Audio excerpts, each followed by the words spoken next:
Hey ladies, it's day 2 of our 21-day fasting and prayer intensive. So today I want to talk about what is fasting. So of course we have some words in our Christian vernacular that we use often, and just want to be clear that we're all on the same page on the definition of fasting. So, according to Vine's dictionary, to fast means to involuntarily or voluntarily abstain from food.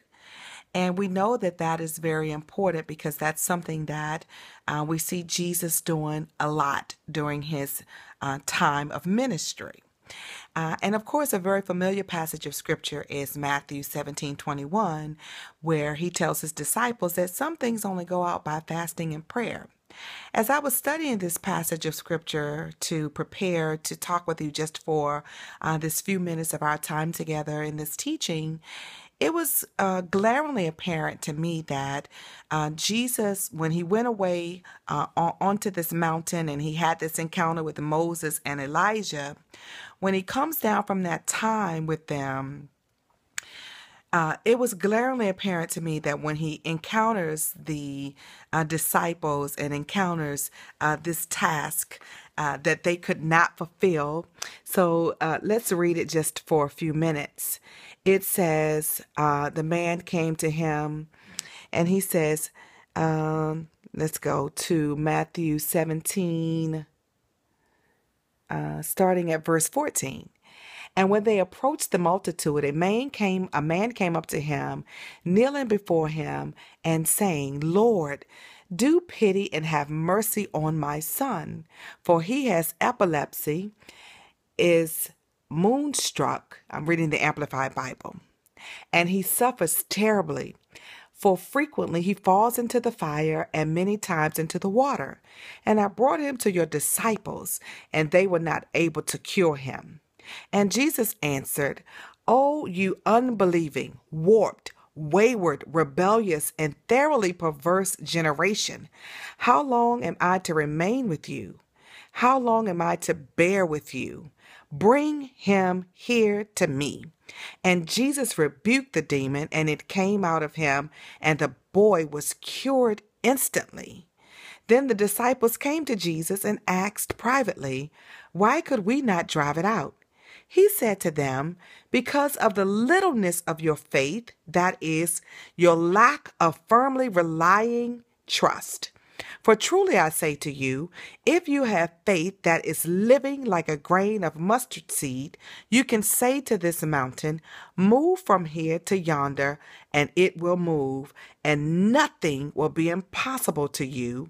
But this kind does not go out except by prayer and fasting.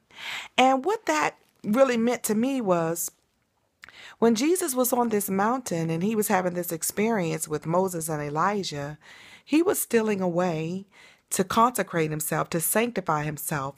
But more importantly, what I got from that particular passage of scripture is that he was stealing away to gain strength. And so fasting coupled with prayer gives us strength.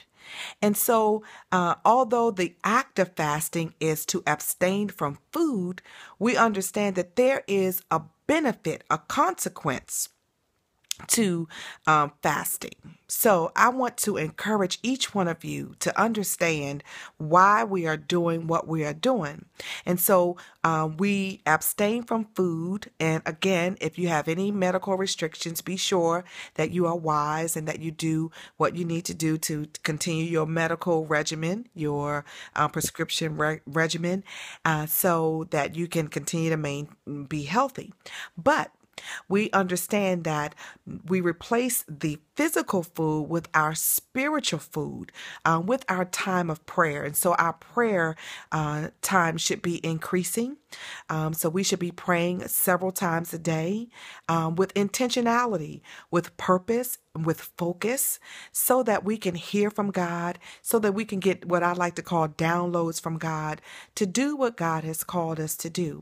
So just wanted to talk a little bit today about what is fasting. Yeah, it's just abstaining from food, but replacing that time that we would normally be eating. I told you on yesterday that this food that we consume is a major distraction to us. It has distracted us in so many different ways. I told you all about my experience in Europe, how, I didn't see any obese people there, maybe one or two that I can count on my hand, and they bike ride. That's really the major mode of transportation. They ride their bikes. So they have those things in order. Some other things they leave much to be desired, but that's another whole subject. But the whole point of it is we have to monitor what we're doing and how we are in consuming what we're consuming. So we should be taking this time that we would normally be eating, and we ought to replace it with our study of the word, with our prayer time, and really being focused on hearing from God. Okay, so that's all for today. Tomorrow we'll have something else. I just wanted to give you a little nugget as we continue to move forward in this time of fasting. Okay, have a great day. Stay focused and know that there's something great on the other side of our time in fasting and prayer with our great God. God bless you. Peace.